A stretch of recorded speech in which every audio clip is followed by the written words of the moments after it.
আমার আজকের রেসিপি অঙ্কুরিত মটরশুঁটি দিয়ে একটা ওই হেলদি টিফিন।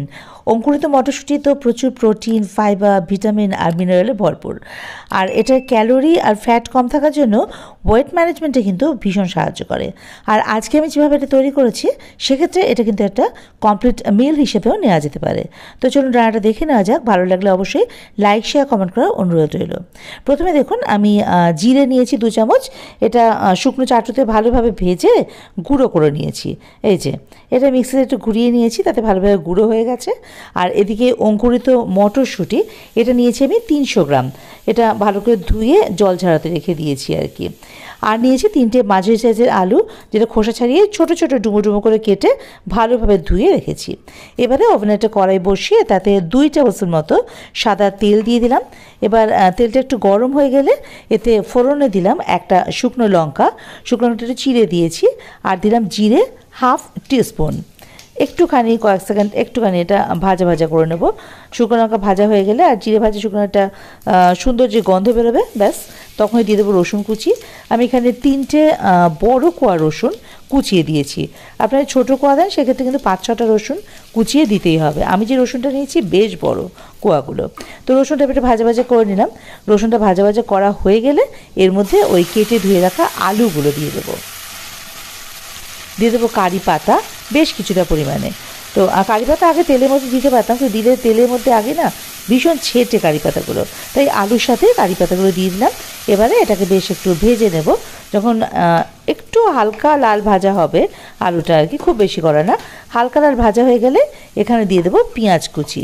আমি এখানে 2টো মাঝারি সাইজের পেঁয়াজ বেশ মিহি করে কুচিয়ে দিয়েছি।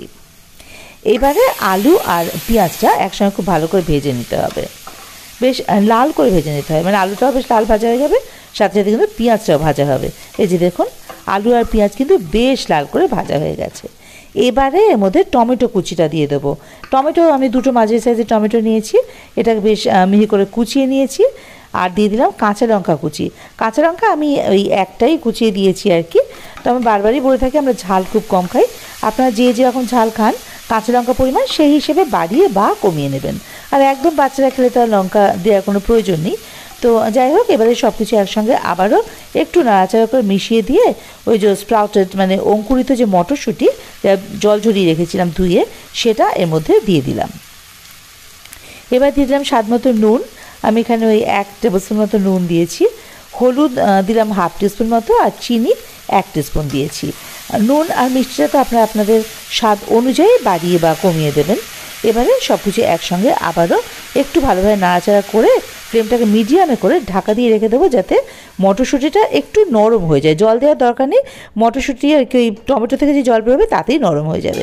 খুব সেদ্ধ কিন্তু মটরশুঁটি না হয় সেটা দেখতে হবে, জাস্ট একটু নরম হবে, একটু ক্রাঞ্চি কিন্তু থাকবে। দেখুন এটা কিন্তু বেশ ভালোভাবে হয়ে গেছে, জলটাও প্রায় শুকিয়ে এসছে, মটরশুঁটিটা একটু নরম হয়ে এসছে। এই সময় এখানে ক্যাপসিকাম কুচিটা দিয়ে দেবো। এবার ফ্লেমটা হাইতে করে মোটামুটি মিনিট খানেক এগুলো একটু ভাজা ভাজা করে দেবো ক্যাপসিকাম দিয়ে।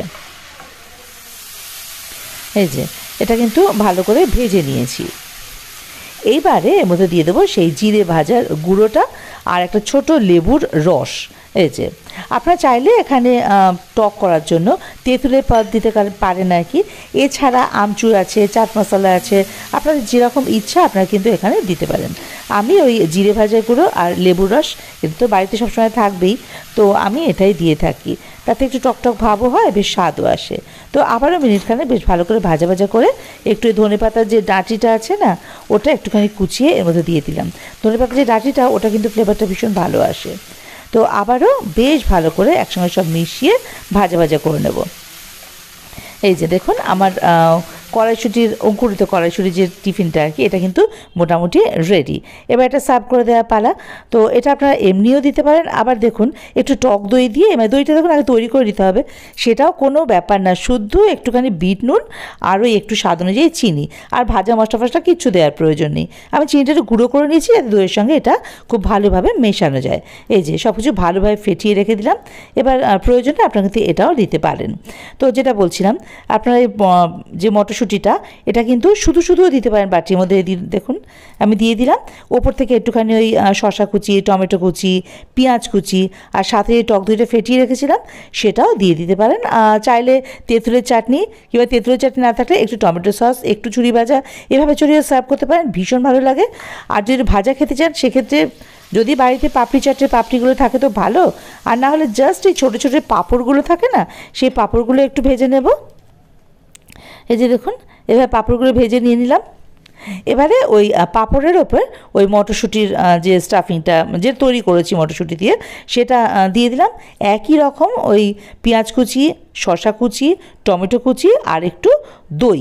আর যদি আপনারা তেঁতুলের চাটনি করে থাকেন বা পছন্দ করেন তেঁতুলের চাটনি দিতে পারেন কিংবা টমেটো সস দিতে পারেন, অল্প একটু ঝুরি ভাজা ছড়িয়ে দিতে পারেন কিংবা পাউরুটির মধ্যে দিয়ে স্যান্ডউইচ হিসেবে খেতে পারেন, রুটির সঙ্গে খেতে পারেন, মানে সব রকমভাবে এটা খাওয়া যেতে পারে। খেতে ভীষণ ভালো লাগে, টেস্টিও হেলদিও। তো যাই হোক বাড়িতে আপনার এভাবে তৈরি করে খেয়ে দেখুন, আর কেমন লাগলো আমাকে কমেন্ট বক্সে জানাতে ভুলবেন না। ভালো লাগলে অবশ্যই আমার চ্যানেলটা সাবস্ক্রাইব করে আমার পাশে থাকার অনুরোধ রইল। আর বেল আইকনটা ক্লিক করে দেবেন, তাতে করে আমি কোনো নতুন রান্না আপলোড করলে তার নোটিফিকেশানটা সবার আগে আপনাদের কাছে পৌঁছে যাবে। ভিডিওটা পুরোটা দেখার জন্য আর আমার পাশে থাকার জন্য আপনাদের সবাইকে অসংখ্য ধন্যবাদ।